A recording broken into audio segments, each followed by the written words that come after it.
আসসালামু আলাইকুম। এখন আমরা আলোচনা করব চাকরির পরীক্ষায় আসা কিছু বাগধারা নিয়ে, যেগুলো অর্থ অপদার্থ। অকাল কুষ্মাণ্ড অর্থ অপদার্থ। উনপাজরে অর্থ দুর্বল অথবা অপদার্থ। কচুবনে কালাচাঁদ অর্থ অপদার্থ। কায়েতের ঘরের ঢেকি অর্থ অপদার্থ লোক। ঘটিরাম অর্থ অপদার্থ অথবা অযোগ্য ব্যক্তি। ঢেকির কুমির অর্থ অপদার্থ। জরদগব অর্থ অপদার্থ। ধর্মেশ্বর অর্থ স্বেচ্ছাচারী ব্যক্তি অথবা অপদার্থ। নদের চাঁদ অর্থ সুন্দর ব্যক্তি অথচ অপদার্থ। নালায়েক অর্থ অক্ষম অথবা অপদার্থ ব্যক্তি। ব্রজের গোপাল অথবা ব্রজের দুলাল, এর অর্থ আদুরে কিন্তু অপদার্থ।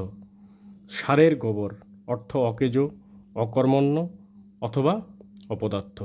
আর এই সমস্ত অপদার্থ লোক যদি এক জায়গায় মিলিত হয়, তবে সেটাকে বলা হয় হরি ঘোষের গোয়াল, অর্থাৎ বহু অপদার্থ ব্যক্তির সমাবেশ।